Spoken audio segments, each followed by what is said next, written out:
Chapter number 11 completed. Theory part પૂરો થયો. હવે આપણે ઉદાહરણ જે 5 સુધી કમ્પ્લીટ કર્યા છે એના પછીનો 6 છઠ્ઠું ઉદાહરણ આપણે સમજાવવાની તૈયારી કરીએ. પેજ નંબર 291 પર ઉદાહરણ 11.6 આકૃતિ 11.15 માં દર્શાવ્યા મુજબનું તંત્ર સ્થાયી અવસ્થામાં છે. હવે જે આકૃતિ આપી છે એ તમારે સમજવી પડશે. આકૃતિની અંદર એક ભાગની અંદર સળિયો અને અહીંયા ભઠ્ઠી એવું કીધું છે, બરાબર છે, જેનું તાપમાન T1 કહી શકાય અને એ આપેલું છે 300 ડિગ્રી સેલ્સિયસ. બીજો ભાગ કે જે તમે કહી શકો કે બરફ જેવા પાર્ટની સાથે સંપર્કમાં છે, તો અહીંયા બરફ લખી શકીએ જેનું તાપમાન છે 0 ડિગ્રી સેલ્સિયસ. હવે આની સાથે જે સળિયો જોડાય છે એમાં પહેલો સળિયો કે જેના આડછેદનું ક્ષેત્રફળ સહેજ મોટું છે, બીજો સળિયો કે જેના આડછેદનું ક્ષેત્રફળ સહેજ નાનું છે. પહેલો સળિયો શેનો બનેલો છે? સ્ટીલ. બીજો સળિયો તાંબા. રાઈટ. હવે આપણને આ સ્થાયી અવસ્થામાં છે એવું કીધું છે. એનો મતલબ શું છે પાછો તમને સમજાવું છું.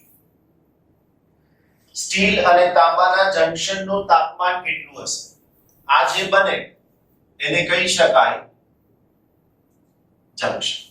આપણો પ્રશ્ન એનું તાપમાન કેટલું હશે તે શોધવાનું છે. ઓકે. સ્ટીલના સળિયાની લંબાઈ એટલે હું અહીંયા લખીશ સ્ટીલ અને અહીંયા લખીશ તાંબા. સ્ટીલના સળિયાની લંબાઈને L1 કહું તો L1 15 સેન્ટીમીટર. એવી જ રીતે તાંબાના સળિયાની લંબાઈ L2 10 સેન્ટીમીટર. એના પછી ભઠ્ઠીનું તાપમાન 300 ડિગ્રી સેલ્સિયસ અને T1 કહું, આની સાથેનું તાપમાન 0 ડિગ્રી સેલ્સિયસ. સ્ટીલના સળિયાના આડછેદનું ક્ષેત્રફળ તાંબાના સળિયાના આડછેદના ક્ષેત્રફળ કરતા બમણું છે. એનો મતલબ કે સ્ટીલના સળિયાના આડછેદના ક્ષેત્રફળ A1 કહો, આના આડછેદના ક્ષેત્રફળ A2 કહો તો A1 2A2 થઈ શકે છે. સ્ટીલની ઉષ્મા વાહકતા એટલે આને હું કહું કે = 50.2 જૂલ સેકન્ડ -1 મીટર -1 કેલ્વિન -1. એવી જ રીતે તાંબાની ઉષ્મા વાહકતા જેને હું K2 કહી દઉં 385 એકમ તો એનો જ રહેશે, જૂલ સેકન્ડ -1 મીટર -1 કેલ્વિન -1. પ્રશ્ન ખબર પડી હશે. જંક્શનનું તાપમાન શોધવાનું છે જેને હું T કહી દઉં. હવે એક જ કન્સેપ્ટ તમારે સમજવાનો. આટલી માહિતીને આધારે કયો વર્ડ? સ્થાયી ઉષ્મા અવસ્થા. બસ એટલું સમજી લીધું એટલે દાખલો પૂરો થઈ ગયો. તો લખી શકાય સ્થાયી ઉષ્મા અવસ્થામાં સળિયાનો દરેક ભાગ જેટલા સમયમાં જેટલી ઉષ્મા ઊર્જા મેળવે છે તેટલી જ ઉષ્મા ઊર્જા તેટલા જ સમયમાં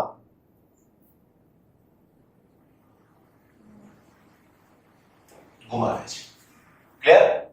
એનો મતલબ કે ઉષ્મા પ્રવાહ પણ અચળ હોય છે. બીજું, સ્થાયી ઉષ્મા અવસ્થામાં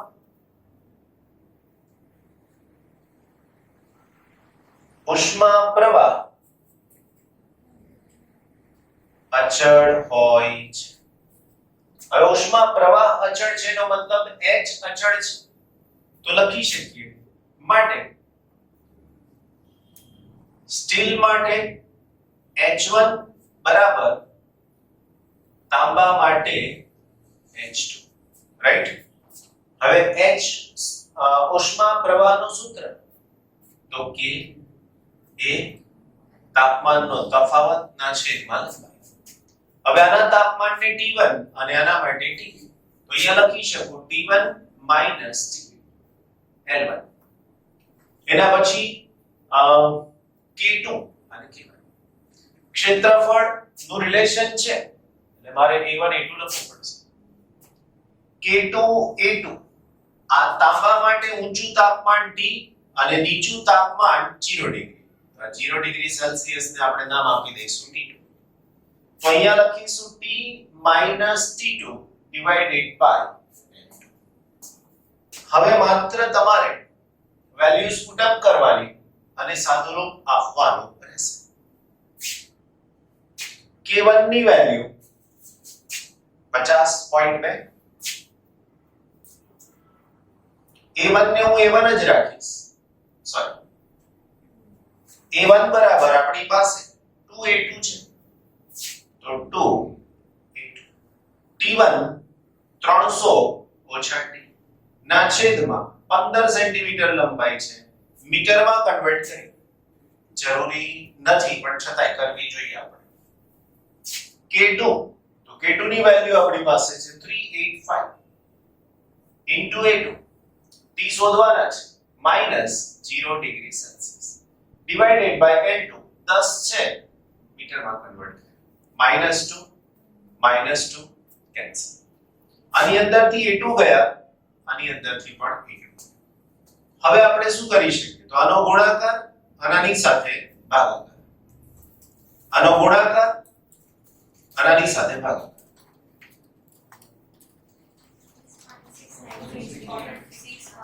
6.693 into 300 minus T equal to 385 અને એની સાથે T 10 છેદમાં છે તો હું લખી દઈશ 38.5. હવે શું કરવું જોઈએ તો કે આનો ગુણાકાર 300 ની સાથે.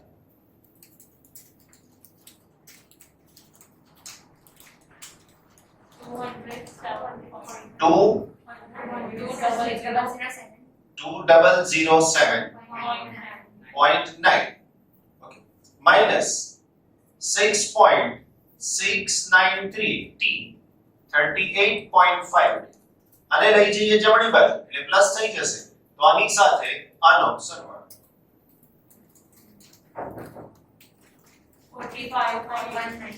45.193 માટે T is equal to 2007.9 divided by 45.193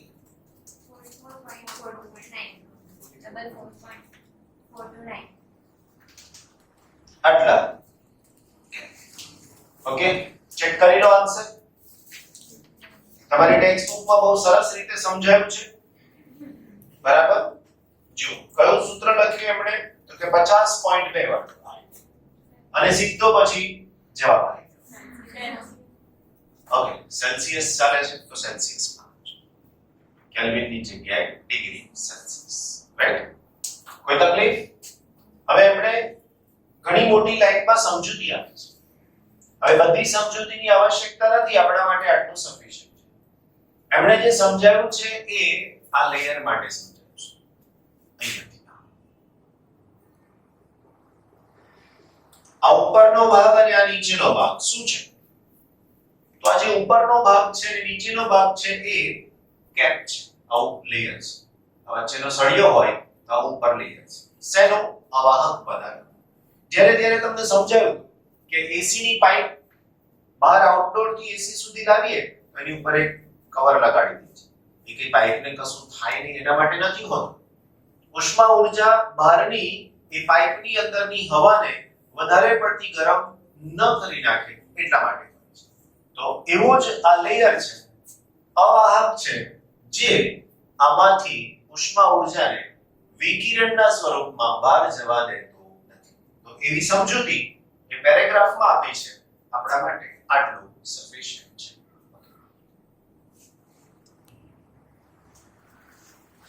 ભલા બાળકો નેક્સ્ટ આપણો પેજ નંબર 292 પર ઉદાહરણ નંબર 11.7 ઉદાહરણ 11.7 શું કહે છે આ ઉદાહરણ? તો આકૃતિ 11.16 માં દર્શાવ્યા મુજબ એક લોખંડના સળિયા એના માટેના તમને કિંમતો આપેલી છે. બ્રાસના સળિયાની કિંમતો આપેલી છે. એના છેડાઓ એકબીજા સાથે જોડેલા છે. લોખંડ અને બ્રાસ માટેના મુક્ત છેડાના તાપમાન આપેલા છે. બંને સળિયાના જંક્શનનું તાપમાન શોધો. એટલે લાસ્ટ ટાઈમ જેવો દાખલો થયો જંક્શનનું તાપમાન એટલે સંયુક્ત સળિયાની સમતુલ્ય ઉષ્મા વાહકતા શોધો. ઉષ્મા વાહકતા એટલે કે એ શોધવાનું કીધું છે. અને ત્રીજો સંયુક્ત સળિયામાંથી પસાર થતા ઉષ્મા પ્રવાહ માટેના સૂત્રો મેળવો અને તેની ગણતરી. એટલે ત્રણ સૂત્ર મેળવવાના. એક જંક્શનનું તાપમાન, બીજો ઉષ્મા વાહકતા, નંબર 3 ઉષ્મા પ્રવાહ આખા સળિયાની. અને એની અંદર આપેલી કિંમતો મૂકી અને એની ગણતરી પણ કરવાની રહેશે. તો સૌથી પહેલા જો આકૃતિને સમજવાની કોશિશ કરીએ તો આપણી પાસે આવી રીતે બે સળિયા છે. એક બાજુ છે લોખંડ અને બીજી બાજુ છે બ્રશ. આ ભાગનું જે તાપમાન છે એને હું T1 કહી દઉં અહીંયા. તો T1 is equal to છે 373 કેલ્વિન. એવું જ અહીંયાનું તાપમાન T2 કહી દઈએ તો 273 કેલ્વિન. અને આ જંક્શન છે એનું તાપમાન T0 છે. હવે જે માહિતી મારી પાસે છે એની અંદર હું અહીંયા લખી શકું લોખંડ અને અહીંયા લખી શકું બ્રશ. તો જુઓ લોખંડ માટે લંબાઈ L1 0.1 મીટર, ક્ષેત્રફળ A1 0.02 મીટર સ્ક્વેર. એના પછી K1 એટલે ઉષ્મા વાહકતા અંક 79 વોટ મીટર -1 કેલ્વિન -1. આવું જ બ્રાસ માટે પણ છે. L2 0.1 metre, A2 0.02 metre square અને K2 is equal to 109 watt meter -1 kelvin -1. Right? T1 T2 તો આપણે આકૃતિમાં લખ્યા છે. હવે બરાબર સમજવાનું છે. ટેક્સ્ટ બુક રેફરન્સ બુક બધું બંધ કરી ધ્યાન રાખીશું અહીંયા આગળ. સૌથી પહેલા મને જંક્શનનું તાપમાન શોધવું છે એટલે આ T0 શોધવું છે. અગેન કન્ડિશન એની એ સ્થાયી અવસ્થા છે. તો લખી શકીએ સ્થાયી અવસ્થા માટે સ્થાયી અવસ્થામાં દરેક સળિયા માટે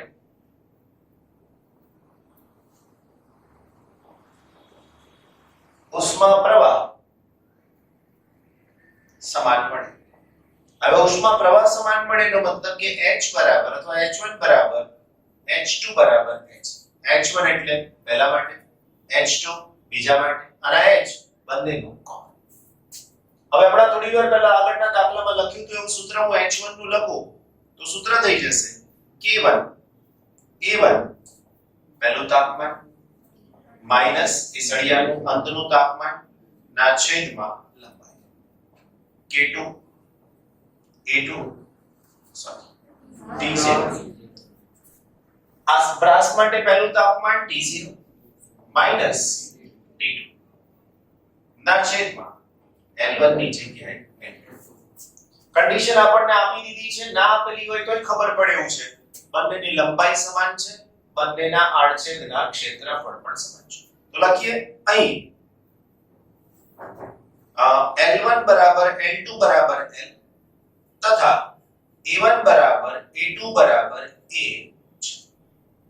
હવે એનો મતલબ શું? તો આની અંદર કિંમત મૂકી દઈએ. તો જો આ A સમાન હોય તો એ નીકળી જાય, L સમાન હોય તો એ પણ નીકળી જાય. હવે હું આને અંદર ગુણી નાખું તો થાય K1 T1. આને અંદર ગુણી નાખું minus K1 T0 is equal to આને ગુણી નાખું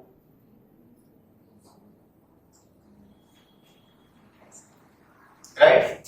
હવે હું શું કરી શકું એમ છું તો કે મારે T0 નું સૂત્ર બનાવવું છે. તો આને લઈ જાઉં જમણી બાજુ અને આને લાવું ડાબી બાજુ.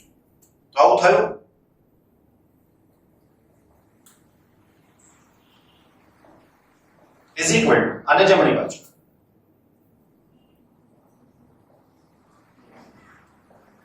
થાય. આમાંથી t0 કોમન લઈ તો હવે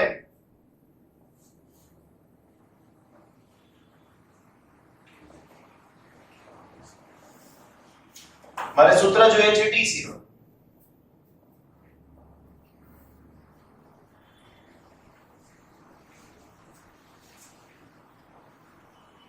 તો આ થઈ જશે જવાબ t0 ના સૂત્રનો સમીકરણ. તો પહેલો જવાબ મળી ગયો. પહેલો જવાબ શેનો મળ્યો આપણને? જંક્શનના તાપમાન. બીજો પ્રશ્ન છે આપણને ઉષ્મા પ્રવાહનું સૂત્ર લખવાનું. ઓલરેડી લખેલું છે, રાઈટ? ફરીથી લખું છું બી કરીને. ઉષ્મા પ્રવાહ H બરાબર H1 બરાબર H2. હવે H1 H2 ની કિંમત પણ મૂકી દઈએ. આ લખવાનું બીજું કશું જ નહીં. K1 A1 T1 T0 upon N. K2 A2 T2 T0 upon T0 T2. Okay, આ સમીકરણ આપણને મળ્યું. નંબર આપીએ. હવે આપણો આશય બીજો ભાગ લખી દીધા પછી ત્રીજા ભાગની સાથે સંકળાય છે, જેમાં મારે સૂત્ર મેળવવાનું છે આ આખા સળિયા માટે ઉષ્મા વાહકતા અંક. હવે એના માટે આની સાથે આને અથવા આની સાથે આને લઈ શકાય. આ માત્ર કોને લાગુ પડે? લોખંડને. આ માત્ર કોને લાગુ પડે? બ્રાસને. અને આ આખા સળિયાને લાગુ પડે. તમે આને તો લેવું જ પડે. આ બેમાંથી કોઈ એક લઈ શકાય. એના માટે સમીકરણ 1 માંથી t0 ની કિંમત કોઈ એક જગ્યાએ મૂકો. કાં તો અહીંયા મૂકો, કાં તો અહીંયા. આપણે અહીંયા મૂકી રહ્યા છીએ, બરાબર? સમીકરણ 1 માંથી t0 ને સમીકરણ 2 માં. ફરીથી બોલું છું, અહીંયા મૂકતા નથી. આ બેને લઈએ છીએ.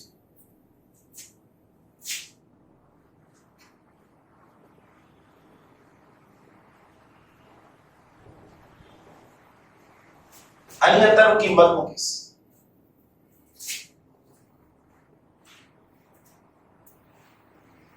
T1 minus T0 આ value K1 T1 K2 T2 K1 plus K2. આનો આની સાથે ગુણાકાર કરું છું.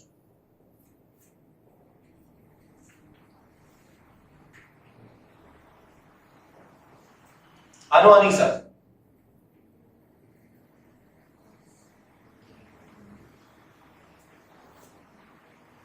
માઈનસ આ માઈનસ આને પણ મળશે divided by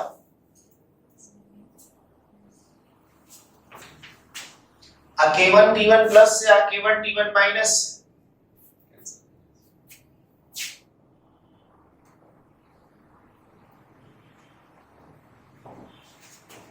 K2 T1 K2 T2 K2 common થઈ શકે.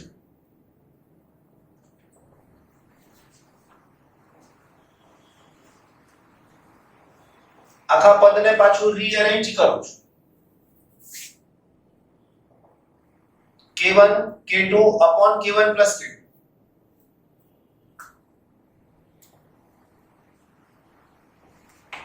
બીજું પદ A1 L1 અને આ પદ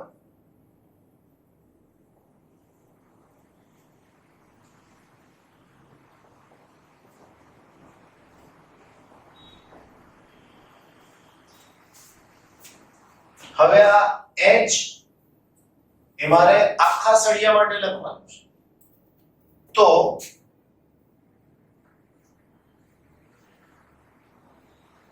સમગ્ર સળિયા માટે H બરાબર આની ઉષ્મા વાહકતા K ડેશ છે.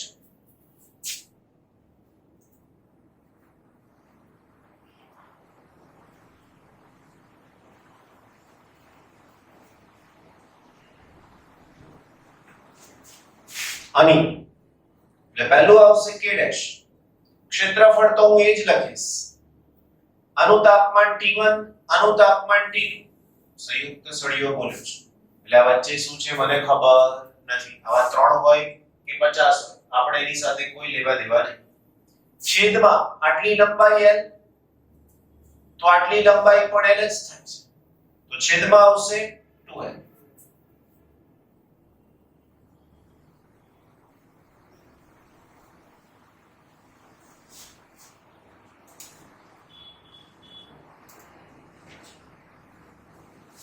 ઓકે, સમીકરણ નંબર 4. સમીકરણ 4 ની કિંમત 3 માં મૂકતા અથવા સરખાવતા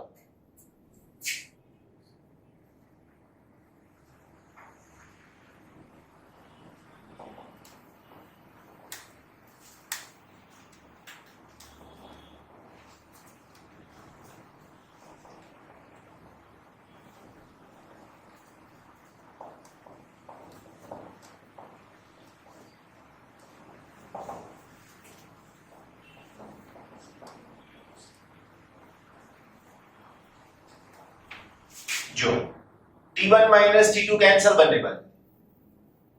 A પણ કેન્સલ. હવે આ A1 ની જગ્યાએ હું A લખી દઈશ. એવું કેમ? તો ઓલરેડી કહી ચૂક્યા છીએ આપણે. એવો હું નથી કહેતો. એવું એમણે જ આપેલું છે. બરાબર? એવું જ L1 બરાબર L2 પણ છે જોઈ લો. એનો મતલબ કે આ પદ છે. બરાબર?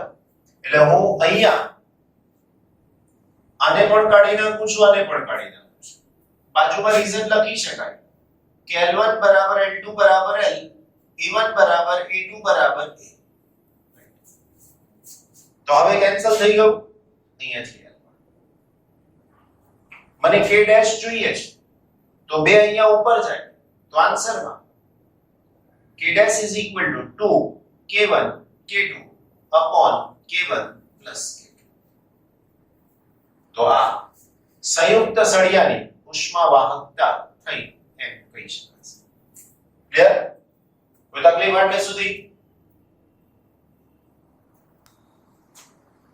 હવે જે વેલ્યુઝ આપણને આપેલી છે એના ઉપરથી મારે આ બધાની કિંમતો શોધવાની થાય છે. તો સૌથી પહેલા નંબર 1 માં હું શોધીશ જંક્શનનું તાપમાન. કેટલું થઈ શકશે? T0. એનું સૂત્ર છે આપણી પાસે.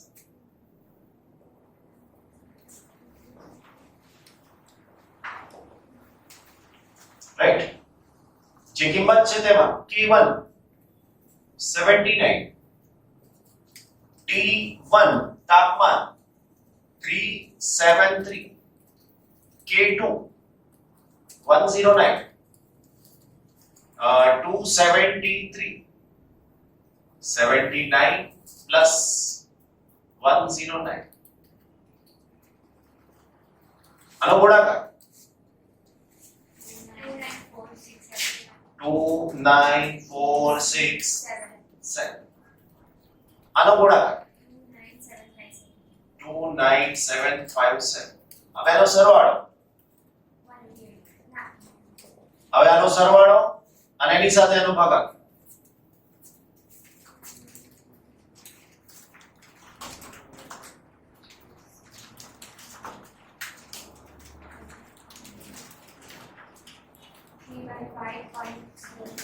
Three 15.02 degree Celsius. કેલ્વિન પાસે તો પછી કેલ્વિન રાખીએ, ઊંધું થઈ ગયું.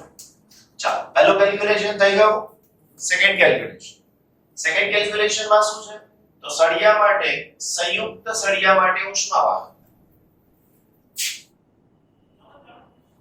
સંયુક્ત સળિયા માટે ઉષ્મા વાહકતા k ડેશ નું સૂત્ર ઓલરેડી મેળવી ચૂક્યા છે 2k1 k2 upon k1 plus k2 2 k1 ની વેલ્યુ 79 k2 ની વેલ્યુ 109 છેદમાં 188 1 ને ગુણાકાર સાથે ભાગાકાર પણ કરી દો 91.606 અને એનો એકમ થઈ શકશે watt meter minus kelvin minus okay number 3 ત્રીજું કેલ્ક્યુલેશન કે જેમાં આપણને ઉષ્મા પ્રવાહ પણ કીધો છે તમે આનો ઉપયોગ કરી શકો આપણે જે છેલ્લું સૂત્ર લખ્યું છે સંયુક્ત માટે એનો ઉપયોગ કરીએ છીએ રાઈટ સમીકરણ 4 પર h k dash a t1 minus t2 upon 2h k dash 91.606 એક ક્ષેત્રફળ આપ્યું છે 0.02 તાપમાન 373 273 ના છેદમાં 2 લંબાઈ 0.1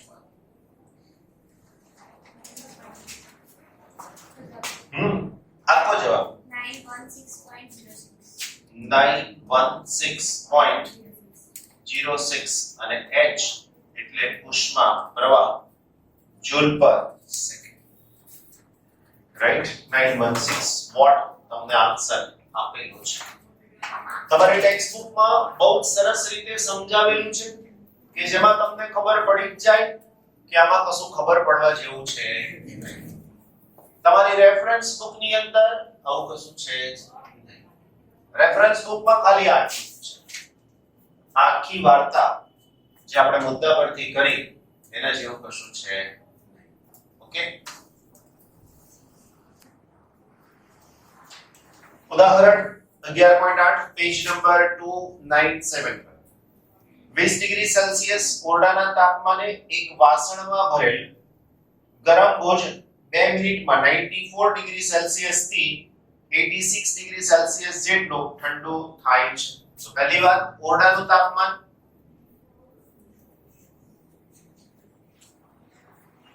જેને ટેમ્પરેચર સરાઉન્ડિંગ કહી શકીએ બહારનું વાતાવરણનું તાપમાન 20 ડિગ્રી સેલ્સિયસ બીજું પ્રથમ સ્થિતિમાં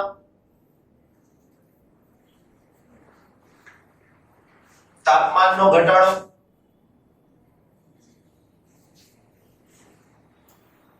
બરાબર delta T that is equal to 94 minus 86 ખરેખર આવું લખવું જોઈએ 86 minus 90 કેમ તો કે અંતિમ ઓછા પ્રારંભિક તો અહીંયા આન્સર આવશે -8 ડિગ્રી સેલ્સિયસ આના માટે સમય કેટલો લીધો છે જે આપ્યું છે તે સમય t is equal to 2 minute બરાબર 2 into 60 120 સેકન્ડ બીજી સ્થિતિમાં તાપમાનનો ઘટાડો કેટલો કીધો છે તો 71 થી 69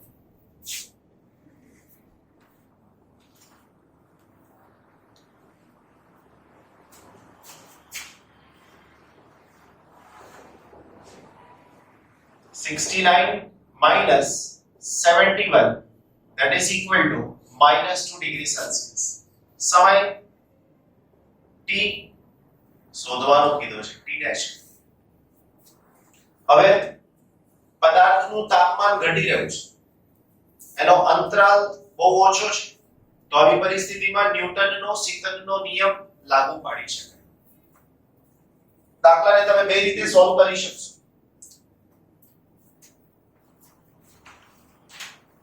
ન્યૂટનના સેકન્ડના નિયમ મુજબ સૂત્ર છે આપણી પાસે minus delta T upon delta T is equal to કે ટી માઈનસ ટીએસ આપણી પાસે સૂત્ર છે આ સૂત્રને હું પહેલી કન્ડિશનમાં ઉપયોગમાં લઉં એનું એક સૂત્ર બીજી કન્ડિશનમાં ઉપયોગમાં લો તો શું થઈ શકશે? અહીંયા લખીએ. પ્રથમ સ્થિતિ માટે delta T -8 divided by delta t એટલે આ તાપમાન સમય ડેલ્ટા ટી તો એ થઈ શકશે 120 માઈનસ આ માઈનસ અને આ -8 is equal to k ખબર નથી. હવે પ્રશ્ન છે t કયા લેવા? ts પણ ખબર છે 20 t કયા લેવા? 86 લો 94 લો તો 94 છે તો ઘટે છે 93 થાય ઘટીને 92 થાય 90 થાય 90 આગળ ઘટીને ક્યાં સુધી જવાનું 86. તો જ્યારે એ ઘટાડો ક્રમિક રીતે આવતો હોય તો એવા સંજોગોમાં અહીંયાનું જે તાપમાન છે તે સરેરાશ તાપમાન લેવું જોઈએ જે ઘટાડો થયો છે તે વચ્ચે. તો લખી શકીએ જ્યાં t બરાબર 94 86 by 2 that is equal to 90. તો અહીંયા થઈ શકશે 90. તો હવે તમારી પાસે આનો જવાબ થઈ ગયો -8 ના +8 ના છેદમાં 120 કે અને આની બાદબાકી થઈ અને આન્સર થઈ ગયો 70 સમીકરણ નંબર 1. હવે આની આ જ વસ્તુનું રિપીટેશન મારે બીજી સ્થિતિ માટે કરવું છે. અહીંયા લખીશ બીજી સ્થિતિ માટે ડાયરેક્ટ કિંમત minus delta T -12 divide by delta T તો ટી ડેશ જે મારે શોધવાના છે ઇટ ઇઝ ઇક્વલ ટુ કે અગેન ટી એટલે કેટલા લઈશું પાછા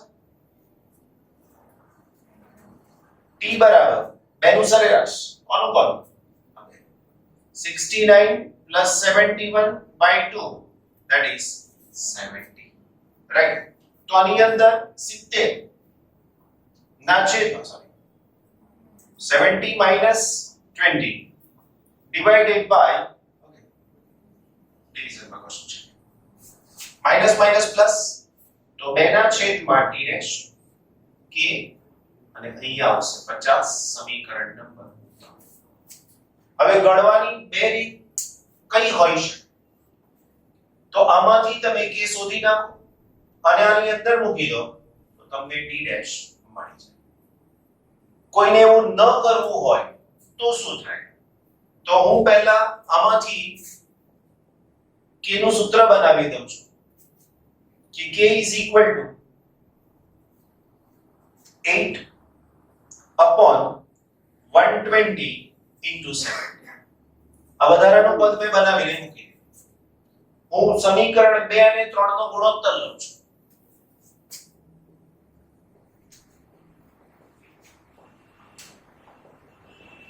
સમીકરણ 2 ને 3 વડે ભાગતા 8 ના છેદમાં 120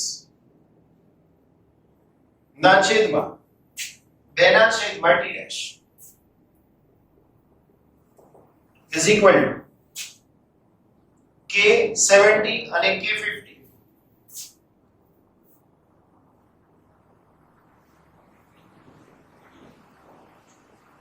k કેન્સલ 0 કેન્સલ બે અહીંયા છે 4 t ડેશ ઉપર જશે તો 4 into t dash upon 120 it is equal to 7 upon 5 અને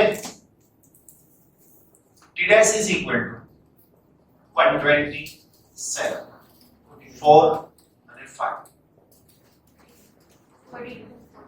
40 exact 42 પણ કોઈ એમ કહે છે કે ના સર આપણે તો આ મેળવ્યું છે આની અંદર મૂકો છો કઈ વાંધો નથી. તો અહીંયાથી લખીએ k ની કિંમત સમીકરણ 3 માં 2 upon t dash કે 8 120 70 ગુણાકારમાં 50 આનો ભાગાકાર કરી શકો છો.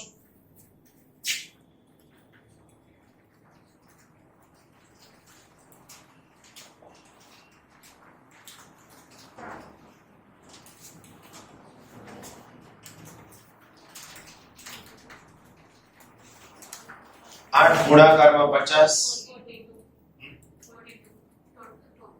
ચલો આન્સર જવાબ તો સરખો જ આવે બરાબર ને? તો બંને રીતે શક્ય છે. તમારી ટેક્સ્ટ બુક આવું કહે છે, તમારી રેફરન્સ બુક આવું કહે છે, રાઈટ? તો અહીંયા તમારા ચેપ્ટર નંબર 11 ના ઉદાહરણ